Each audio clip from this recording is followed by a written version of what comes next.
Pete. Howdy, How are howdy. you? Good. Yeah, we were just chatting as we were getting going here. You and I kind of get together, and we've talked about this how many times where we don't see each other for 6 months, and then the 300 shows up, and hey, man, how's it going? What are we doing? Yeah. Yeah, that seems to be how it works. And then we're kind of joining in the whole world here, with everything seems to be Zoom based.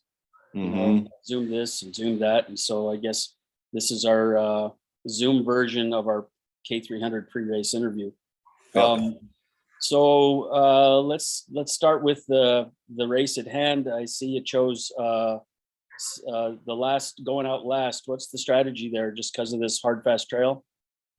Yeah, I mean, I don't know if there's a ton of strategy involved in it. I just kind of feel like the last few years I've left early, and I typically am not one of the faster teams on the first leg of the race, kind of strategically anyway. And so there's a lot of leapfrogging that goes on, and on this trail, maybe, it might be hard to stop and let teams pass and whatnot. So I just figured I'd get in the back and move the speed I want to move, and not have to worry about, leapfrogging a bunch of teams and whatnot. So that was kind of the idea behind it, I guess. But it's not a huge field, so I don't think it'll matter a whole lot where people start. Sure. So talk about the trail. It was beautiful, and then we had rain, and then we had lots of rain, and then it was ice, Mm-hmm. and then snow over the top of it. What's this trail up there and back going to look like? There's not going to be much resistance.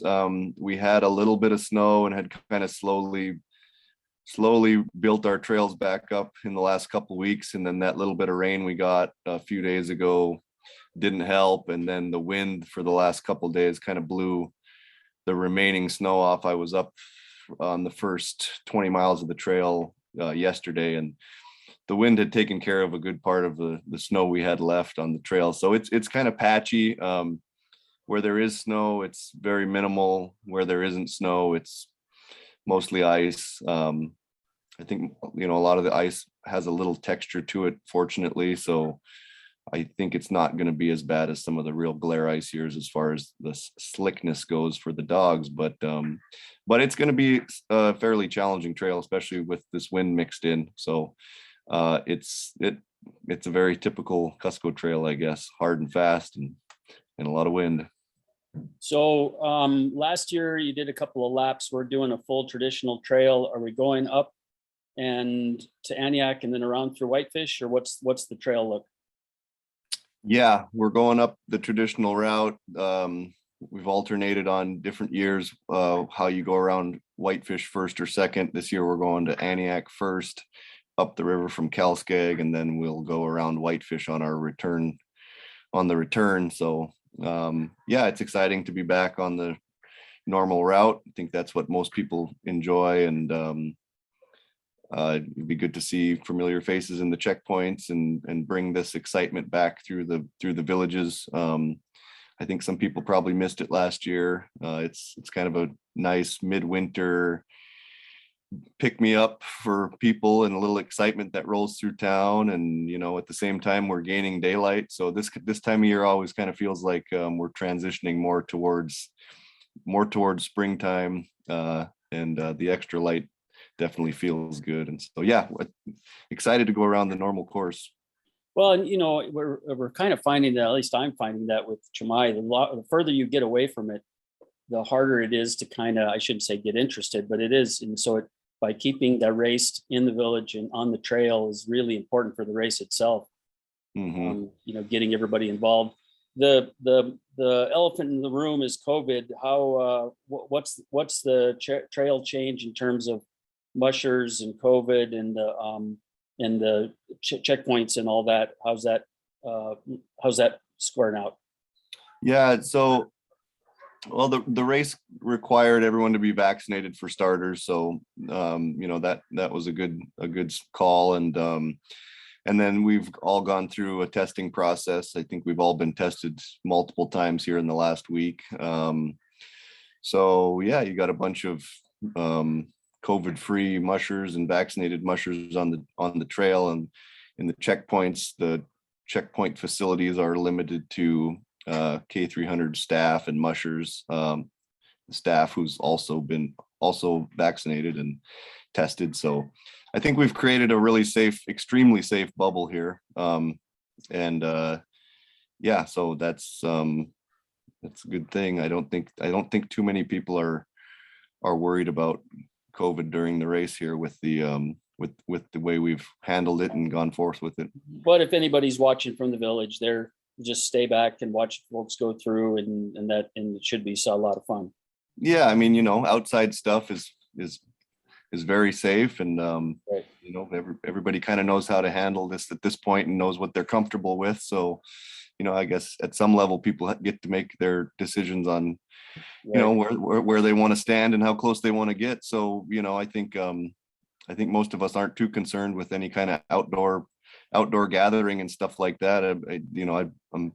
I'd like to see people out and enjoying the race and stuff like that. And I guess just the checkpoint buildings are really the only place we're really limiting the crowds. So Sure. Well, and the weather forecast looks like this. mhm. We don't have rain in the forecast. It's going to warm up unless that low comes a little early, but I don't think it will.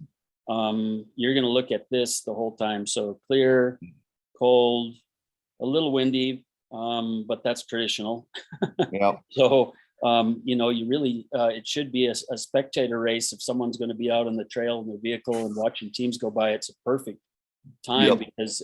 because the weather's going to be so bright. And not only that, we got 2 more weeks of daylight under our belts, which it doesn't sound like much, but it's a lot. I mean, 5 Yep. minutes a day times 14, you do the math.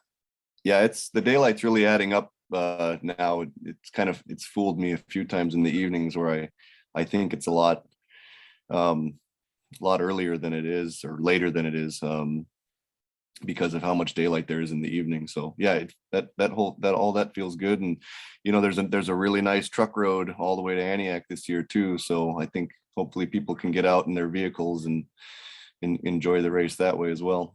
Right. So 15 or 16 total teams? 16, yep. 16. You looks like a lot of any rookies in there? I was trying to a couple of names I didn't recognize. Yes, there's a few in there. Yeah. I think John Snyder from Akichuk and Jason Pavla from Queethluk. Not really sure who else, but those are 2 for sure. So Well, and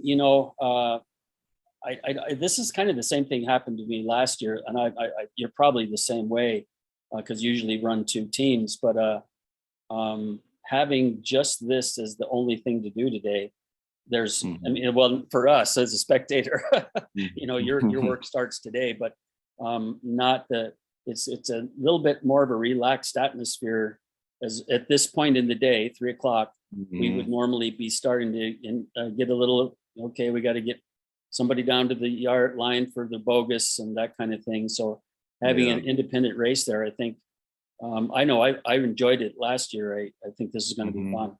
Yeah, it definitely feels pretty laid back. Had the chance to get a lot of stuff ready the last few days, and so left just a few things just to have something to do. But yeah, it seems a lot of this has become pretty routine. So well, then talk about your routine this year. I mean, so this is kind of your second year of you being on your own. This is kind of like your mainline gig along with your charter company in the summertime. How's the training been? Like I said in some other interviews, we had a really good November, early freeze up. Early December was good, and then we had the big meltdown there in mid-December. So we had some time off that wasn't necessarily planned, but trying to be optimistic about it as possible. And it remains to be seen, how much time a team can take off.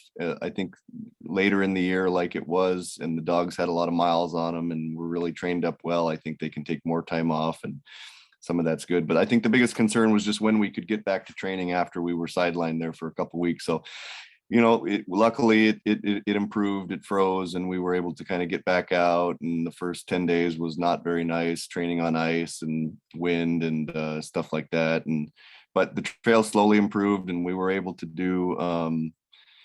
get some good runs in there the last couple weeks. And yeah, we've done the best we can with the training stuff we've had. I kind of feel like every year there's a lot of difficulties out here with training, and you kind of get used to that. You got to roll with the punches. So I've kind of just have this motto that, if as long as I can get to the starting line and feel like I did everything I possibly could to prepare this team the best that I can, given all the weather circumstances and all that kind of stuff, then I can feel good about that. So I feel good about that. We didn't sit around and Well, when and cry.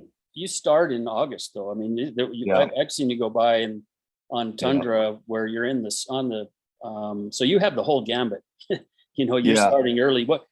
I never really asked this. A lot of folks ask this, but how many? Because sometimes you gauge, how your training is by the amount of miles, and I don't know if that's necessarily always the best result. But just if you were to, because there's so many different variables in terms of what kind of training that is, Mhm. and if anybody's got tough training, you've got it, so that's a big deal. But how many miles do you figure you run a week, and then total by the time you get to the start line? Oh, geez. I mean, I do keep track, but I'm not like it. I don't have a huge focus on mileage goals and stuff like that. Obviously, our December this year was by far the least amount of miles I've ever put on in a December, and that was, that, like I said, that was all based on the weather. So, Right, but do you but think you did put 1,000 miles on before you got to the rate before there, or are you doing 50 miles a week? I mean, I don't yeah, know and I anything, mean, we're so well over. Yeah, we're well over 1,000 miles for the season. Yeah, like you said, we start in mid-August, so um, we've got plenty of months of training and all that good stuff. So.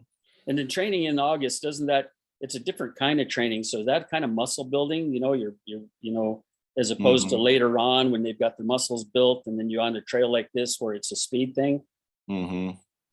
Yeah, that early training, we're on the tundra with a sled, which is different than most folks. So it simulates deep snow probably more than anything you could simulate deep snow with, because they're going through a lot of marsh and soft, swampy type trail, and they definitely have to be working very hard. So yeah, that early training in August and September is a lot of hard pulling.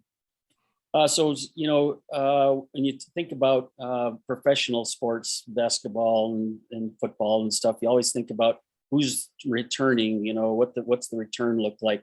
Tell us about the team and what you have different than this year that you had last, and that kind of thing. Yeah. So it's kind of a little bit of everything. There's a few older dogs that have been around for quite a few years now. Who are they? Lucy and Frida and Charlie, who they're 7 now, and they won the Iditarod, and in 19, and they've won several of these Cuscos, and have been in my team since 2017. I think they started racing in my team. So there's them, and then there's a group of middle-aged dogs like Delmer and Sky, who have been leading me the last few years, and are really, really nice dogs. Delmer's 4 and Sky is 6. And there's Bjork and Ike, who are 2 big brothers that are 4 years old, and they've been in the team for a couple of years now. And then I have a group of 2-year-olds that I'm probably going to take 3, maybe 4, still trying to decide here. And this is their first Cusco. So a little bit of everything, everywhere from 2 to 7, and some dogs with a lot of experience, some dogs with not so much. But yeah, I think it's a pretty nice team. So we'll see. Does do the younger dogs learn from the older dogs during the race or during the training? Is it something Oh, that they pass on to each other? yeah, absolutely. I mean, that's the best way to teach a dog, is by example. So, I mean, anytime you can have younger dogs running with real experienced professional dogs, then that they learn a lot quicker than they learn a lot quicker watching good behavior and good traits than they would if they were watching a bunch of misbehaved dogs. So, And yeah. do you put them in the in the team side by side, or old, young, or it doesn't? Not necessarily. I just kind of learned throughout the year where dogs fit in the team best and who they run well with and stuff like that. So there's not necessarily a perfect rhyme or reason to that. I would just say that the younger dogs don't do much leading just because it's a little more stressful job. So they get to see a little bit of that in training, but typically I'm not asking a whole lot out of a young dog in the lead position. Right. Yeah. So how many is this for you? K300s. I think it's 14. Yeah. I was just thinking, it was 2010 that you had the thing before the race. So I think this is going to be 12 for me. Oh yeah. 09 was my first one. So yeah. So yeah, it's just time flies, right? yeah, just like that. Yeah, exactly. You got a beard, 2 kids, and the whole 9 yards, and here you go. Yeah. So why don't you talk about sponsors just a tad, and then we'll let you go so get ready for the race. Yeah, I have a lot of great sponsors back this year. My main sponsors, Donlin Gold and Ryanair, who have all been with me for a long time. Northern Air Cargo has been a huge supporter. Dr. Carson's Pet Foods has been a big supporter. Genesis Coffee Lab out in Palmer, old Bethel High School alumni that's making some really good coffee now. Tom and Cindy Anderchek with Yukon Helicopters. John Wallace with Alaska Technologies. Rick and Kathy Hansen. My parents, Ron and Janet. My in-laws, Gonders and May Hoffman. Lyndon. I'm probably forgetting somebody here. Drew's Foundation, Paul O'Brien and his family have been very supportive and helpful over the years. Primera, Blue Cross, Blue Shield of Alaska, Doug Dorland, who we stay with in Palmer before. Iditarod, and boy, I'm probably forgetting somebody. Kind of a big family, though. We all kind of gather around each other and you this time of year and cheer the effort on, and it's exactly what you said. It's it's kind of the kickoff to spring in January, and you're on the sled and we're riding along with you, so it's really a fun thing. Yeah, so, Dr. Jessica Clake has been a huge help and support. Homegrown veterinarian and musher who has a clinic out here now and took over for Dr. Bob Sept, who also has supported us in the past. So that's very key when you have 35 dogs, is to have a friend who's a vet. So very happy to have her helping us out, and she's been great. So right. Well, it looks like a fun weekend, and we'll be following along with you. Now your dad's, you're not doing the bogus or anything, so it's just sort of we're going to send you on your way and hit Kaiser Racing and K300.org and follow you along. Yep. You never know. We probably can't do something like that, but I was thinking as we got onto the Zoom, like, man, these would be fun during the race. How's it going, man? But by the same token, I know you get really focused, and once this is out of the way, you're probably relieved to get back on the trail. Yeah, definitely, for sure. Waited a long time to get out on the trail, so it will be good to get out there and get settled in.